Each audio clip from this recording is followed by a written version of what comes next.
Syahril Hanafia resmi dilantik oleh Gubernur Sumsel Alex Nurdin sebagai Bupati 4 Lawang di Gedung Bina Praja Selasa 10 Januari 2017.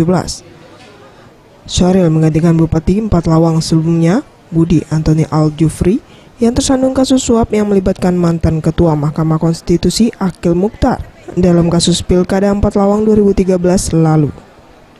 Ditemui usai pelantikan, Syahril Hanafia akan melanjutkan visi misi serta fokus pada permasalahan keamanan, serta fokus membangun ketertinggalan daerah selama sisa masa jabatan 8 bulan lagi, seperti infrastruktur jalan dan pembangunan irigasi. Itu yang pertama tadi yang masalah keamanan tetap ditingkatkan, kemudian masalah infrastruktur itu yang berkaitan dengan masyarakat. Artinya kita akan mengurangi pembangunan infrastruktur pemerintahan, kita akan berkaitan dengan masyarakat, misalnya jalan, irigasi yang langsung ke daerah-daerah perkebunan. Karena Pak Lawang itu merupakan daerah pertanian dan perkebunan. Kita akan fokus ke sana biar langsung menyentuh masyarakat.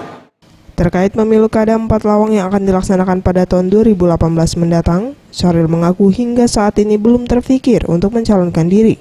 Ia hanya akan fokus membangun Kabupaten 4 Lawang dengan sisa masa jabatannya. Mayudi Handayani, Sriwijaya TV.